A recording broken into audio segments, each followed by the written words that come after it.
നമ്മൾ കണ്ടതാണ് ഇപ്പോൾ ടി.വി.കെ അധികാരത്തിൽ വന്നതിന് ശേഷം മുഖ്യമന്ത്രിയും പ്രതിപക്ഷ നേതാവും തമ്മിൽ സഭയിൽ പല വിഷയങ്ങളുമായി ബന്ധപ്പെട്ട് നേർക്കുനേർ നിന്ന് പോരടിക്കുന്ന പല വിഷയങ്ങളും നമ്മൾ കണ്ടിട്ടുള്ളതാണ്. ഇതിനു മുൻപും ഉദയനിധി സ്റ്റാലിൻ സഭയിൽ കൃഷിയുമായി ബന്ധപ്പെട്ട ചില പരോക്ഷ പരാമർശങ്ങൾ നടത്തുന്നത് നമ്മൾ കണ്ടിട്ടുള്ളതാണല്ലോ. അപ്പോൾ ഇത് ഇത്രയും വലിയൊരു ദ്വയാർത്ഥ പ്രയോഗം, ഇത്രയും വിവാദമായ ഒരു പ്രയോഗം ആദ്യമായിട്ടാണെങ്കിലും തമിഴ്നാട്ടിൽ ഇതുപോലെ കത്തുന്നത് ഈ ഒരു വിഷയത്തിലാണെങ്കിലും സഭയിൽ വിജയ് മുഖ്യമന്ത്രിയും ഈ പ്രതിപക്ഷ നേതാവും തമ്മിലുള്ള ഒരു പോര് അത് നമ്മൾ ദിവസങ്ങളോളം കണ്ടിട്ടുള്ള ഒരു വിഷയമാണ്. ഇപ്പോൾ എന്തായാലും ഈ ഒരു വിവാദത്തിന് പിന്നാലെ DMK-യുടെ വാദം എന്ന് പറയുന്നത് ഉദയനിധി നിയമസഭയിൽ എത്താതിരിക്കാനുള്ള നീക്കം കൂടിയാണ് ഈ അറസ്റ്റിന് പിന്നിൽ ഉണ്ടായിട്ടുള്ളത് എന്നുള്ളതായിരുന്നു DMK-യുടെ വാദം. കൂടുതൽ കോടതിയിലെ വിശദാംശങ്ങളിലേക്ക് നമ്മൾ പോവുകയാണെങ്കിൽ ശ്യാം ദേവരാജ് ചേരുകയാണ്. ശ്യാം, എന്തൊക്കെ കാര്യങ്ങൾ ഘടകങ്ങളായി എടുത്തുകൊണ്ടാണ് ജാമ്യത്തിൽ വിട്ടയക്കാം എന്നുള്ളൊരു തീരുമാനത്തിലേക്ക് കോടതി എത്തിയത്? കൂടുതലായി എന്തൊക്കെ അറിയാൻ കഴിയുന്നു?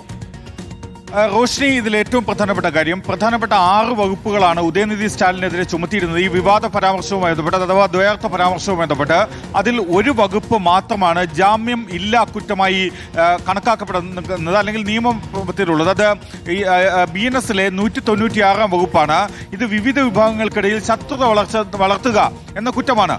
സ്വാഭാവികമായും ഇത് ഈ വകുപ്പ് ഉണ്ടെങ്കിലും ജാമ്യമില്ലാ കുറ്റമാണെങ്കിലും അത് സ്റ്റേഷൻ ജാമ്യത്തിൽ തന്നെ വിട്ടയക്കാം. അഥവാ ഒരു മുൻകൂർ ജാമ്യാപേക്ഷ കോടതിയുടെ പരിഗണനയ്ക്ക് വരുമ്പോൾ പ്രത്യേകിച്ചും അത് ആർക്കായാലും ശരി, സ്വാഭാവികമായും അത് ആ മുൻകൂർ ജാമ്യം നൽകപ്പെടുകയും ചെയ്യാം.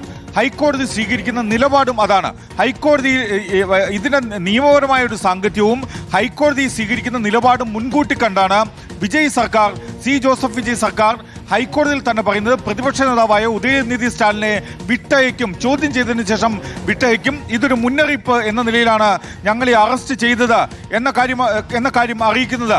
അതായത് ഒരു തന്ത്രപരമായ നിലപാട് സ്വീകരിക്കുന്നു. അത് ഒരു മുൻകൂർ ജാമ്യാപേക്ഷ വരുമ്പോൾ യഥാർത്ഥത്തിൽ ഈ ജാമ്യാപേക്ഷ അല്ലെങ്കിൽ ഈ അറസ്റ്റ് എത്ര കണ്ട് നിലനിൽക്കും, അല്ലെങ്കിൽ ഒരു ജയിലിലടയ്ക്കാൻ തക്ക മതിയായ കാരണമില്ല, അല്ലെങ്കിൽ അത്തരമൊരു നിയമ നടപടിക്രമത്തിലേക്ക് പോകാൻ സർക്കാരിനെ സംബന്ധിച്ച് കാര്യങ്ങളില്ല, അല്ലെങ്കിൽ അത്തരമൊരു നിയമപരമായ പിൻബലമില്ല. അതുകൊണ്ടാണ് വിജയ് സർക്കാർ തന്ത്രപരമായ ഒരു നിലപാട് സ്വീകരിക്കുന്നത്.